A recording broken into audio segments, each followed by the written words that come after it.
Hi everyone, I'm Angelina and this is Blueprint DIY, where we remake our clothes to be just as unique as us. Today I came to show you, or to tell you about five different categories of tools that are very helpful when you are upcycling. And there's actually about 20 tools that I'm going to show you, but I broke it down into 5 categories because what you need depends on your experience level and the type of upcycle you're going to do. Not all upcycles are sewing, not all upcycles are gluing. So there's different categories so that everybody has the exact tools they need in order to upcycle like a boss. Okay, so the first category we're going to do, of course, is cutting tools. And of course, you guys know my recent favorite, and I've been sending them out for our next top upcycle gift, is the sharp scissors, the super sharp scissors. I love these things. You have to be careful that you don't go through too many layers of fabric that you weren't intended, but they are so helpful when you're cutting things like leather and denim and thicker materials and multiple layers of materials. Amazing. I love these. And these and all the other tools I am telling you about are linked in the description box in my Amazon affiliate page. If you care to order from that, it will help me out, but you don't pay any more. It's the same exact price as anything, you know, as the other products on Amazon. And you'll also need a pair of dull scissors or paper cutting scissors. In my house, I grew up in a house where my mother sewed, and there were always sewing scissors and paper scissors, and you do not mix the two. And when you're upcycling, say for instance you are cutting off the bottom edge of some denim and you want it to fray, you definitely want to use dull scissors. And so those are more like the paper cutting scissors that are good enough to cut paper but not good enough really to cut fabric very and get a really clean edge. And so I reserve all of my dull scissors for cutting denim when I want it to fray, or cutting paper, and that's very helpful when you're upcycling. Okay, so the next cutting tool that I want to show you is a rotary cutter. And this little baby is a Fisher's rotary cutter that I got from Walmart, but it's cheetah print, so I mean, if you're gonna have something, you might as well like how it looks. But these little things are very handy when you're cutting something like long strips, like especially strips of stuff. These are so handy. Cutting t-shirts, so handy. T-shirt, even if you're making t-shirt yarn, handy. So I would definitely recommend having one of these in your arsenal. And the last cutting tool that I'm going to recommend is a seam ripper.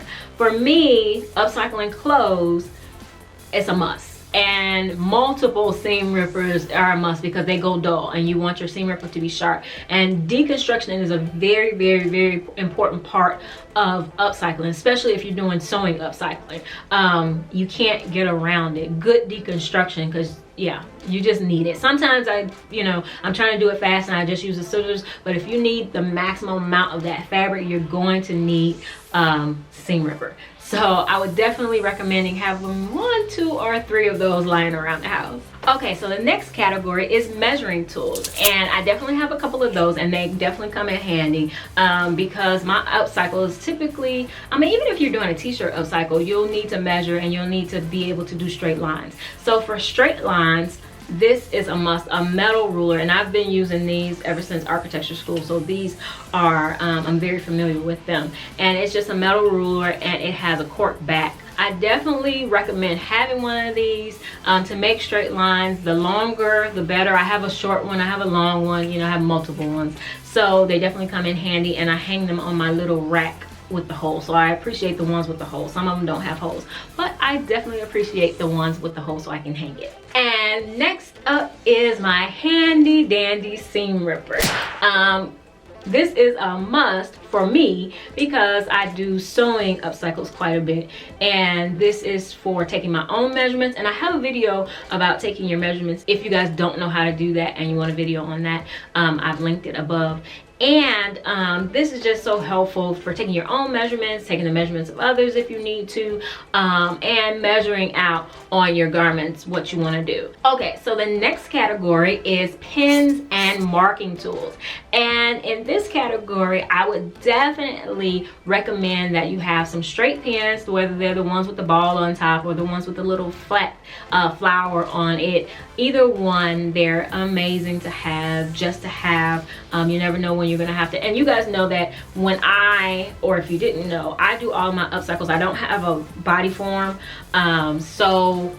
or mannequin. I do everything on my own body, so I pin it on my own body. So for that reason, I have both flat pins and safety pins. Sometimes pinning it on your own self can be a little bit dangerous. I have pricked myself a number of times. I got myself, gosh, no. So I have started using safety pins, and you can actually find safety pins in an array of colors these days. I have a set of gold, like big safety pins, and those are even helpful to actually use to show. I've put them in my hair. I've used them in all kind of different ways as far as upcycling. So I would definitely recommend safety pins, not just for holding, but you can use them as hardware now. So, and then this is something that I don't have. I still need to order. I said I was going to order after the last video, but it's those little clips that people use instead of pins to hold things together. And I'm going to show you a definite instance where I definitely needed these, and I need them all the time, and so I just have to order them for myself. But I would definitely recommend having some of these because they would have come in handy in so many of my projects, and I'm sure you'll be seeing them in future projects once I order them. Okay, so how do I mark my garments? If you've been following me for a while, you already know. If you're gonna order something to mark your garments, you want to order the tailor's chalk to mark your garments. I mean, you could use a pen or something, but the chalk is something that'll rub out. I have always used a sliver of soap. So if you use bar soap in your house, you know that the sliver of soap often gets thrown away. But they never get thrown away in my house because I always use them in lieu of tailor's chalk. And they're excellent for me because they rub out or wash out, so I never have to worry about messing up my things unless I am marking a white garment, which then you need to use something else. But I've always used a sliver of soap, and I would definitely recommend it because it's free. But if you don't want to use that, definitely get yourself some tailor's chalk. Okay, so next up is construction tools. For construction tools, what I mean is if you are not a sewer, then you're definitely, unless you're just cutting a t-shirt or something, you're definitely going to need something to put the garment back together once you've cut it apart. And I have done tutorials using glue. So here's some glues that I like to use. The first one is the Gorilla Clear Grip glue, and I really like this because it will pretty much bond anything. I use it on the hair clips that I did recently. I use it a ton, not even just for upcycling, for putting back together my kids' toys and different things like that, and their taekwondo gear. So this is amazing. And then you'll definitely want to have some sort of tacky glue. I love the Aleene's brand tacky glue, and I always have some of this handy. And also the Aleene's okay to wash it. I like this because you can use this on garments that you're going to wash. And so you know, you use them for different things. This is more for like if you're going to use it on a purse or you know, other things like that. But this is more for garments, if you're putting together a garment that's going to be washed. So having some of this is definitely handy, even if you sew, you know to have some of this handy. And then of course for construction there is needle and thread. A lot of people don't sew, but they hand sew, and I know some people that hand sew like a dream. So having needle and threading, even if you are using a sewing machine or you only are using glue, having a needle and thread is handy just to stitch little things as you go. I just got a new pack of needles because I was running out, and growing up we always used to keep our needles in curtains. My mother used to always keep her needles in curtains. The curtain in her sewing room, the curtain in the kitchen, and every curtain probably had a needle.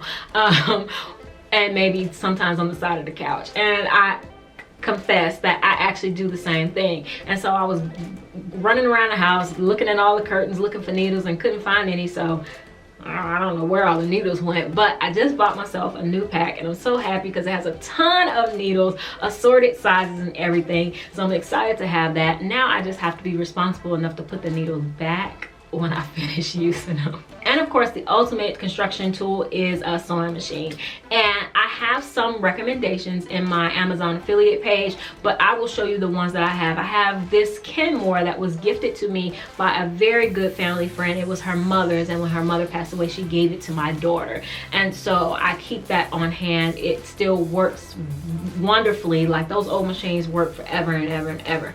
And so I am so appreciative to have it. And then I have the one that my husband got me well before we had kids, shortly after we got married, and it is my Bernina that I've had for well over 10 years now, and it's a workhorse. This machine is a workhorse, and so I have linked the current model of it in the description box. But these machines are workhorses, and matter of fact, they've come down on the prices because it was kind of expensive when he bought it, but they've come down on their prices. So I would definitely consider one of those. And I have a few other machines that I would definitely recommend if you're a beginner, or you know, as you're going along in your journey. Okay, so the last category is miscellaneous tools that just make life so much better. It's just a group of tools that I am recommending to you guys, that I use a ton, and if you need it, you want to have it handy. You don't want to go looking for it. And the first one is freight check.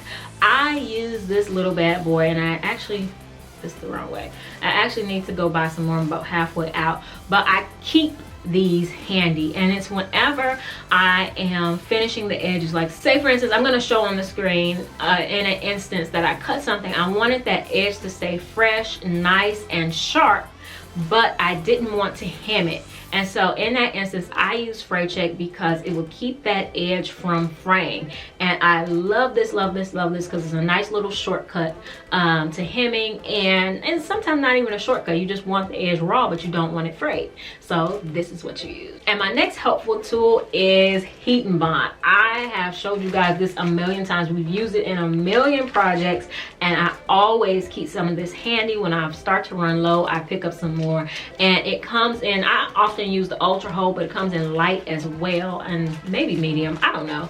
But I use this, and a lot of people will use interfacing, where a lot of times I use heat and bond, but I just use it because you just do so much stuff with it. Iron-ons, I make my own iron-ons for t-shirts. I stiffen things with it, which is what most people will use interfacing for, but I a lot of times use this instead. It's just, for me, you know, it irons, I keep it moving. So, and it bonds two things together. So I use this quite a bit, and it's very handy to have, no matter whether you're sewing or if you're doing no-sew projects. Either way, it's a good thing to have. Okay, the third thing on our helpful tools is cleaning products. When you are upcycling, unless you are getting the things out of your closet that you're upcycling, a lot of times I thrift the things that I upcycle, and those things definitely need to be cleaned. But not only that, once you start cutting those seams apart, some of the stuff that comes out of those seams is ridiculous. And then especially if you're like me and you have upper respiratory issues, you're allergic to dust and different things like that, then you definitely want to wash them properly. And I have a whole video on how I wash thrifted clothes, getting them ready to upcycle, and I will link that above. But you definitely, I have a whole set of cleaning tools you'll see in that video, and they're also linked in the description box, so that you can purchase them if you want to. But they make my life so simple. I don't have to send anything to the dry cleaners. Like, I haven't sent anything to the dry cleaners in a couple of years now, because I figured out how to dry clean at home. So definitely check out that video if you are interested in that.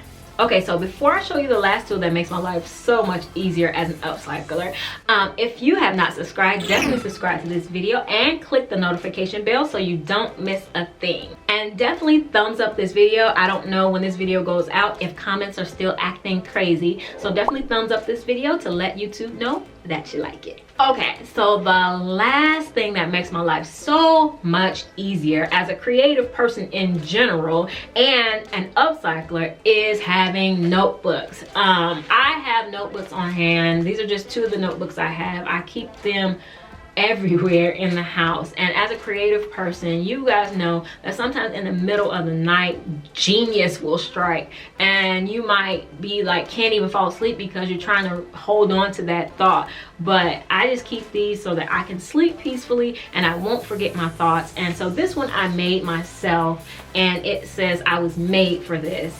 And just a little reminder for myself that I can do whatever genius comes in there. And this one I bought, I think from Five Below, and it says be happy and bright. No, be happy, be bright, be you. And so I either got it from Five Below or from the dollar spot in Target. But I love to have these around. I keep my notes, I keep my drawings, I keep my inspiration, and the notes on how, like the process. Sometimes I'll write the whole process of what I'm going to do, especially because I'm recording it. But not only that, sometimes to think ahead will keep you from making big mistakes. So I would definitely recommend writing down your upcycle process.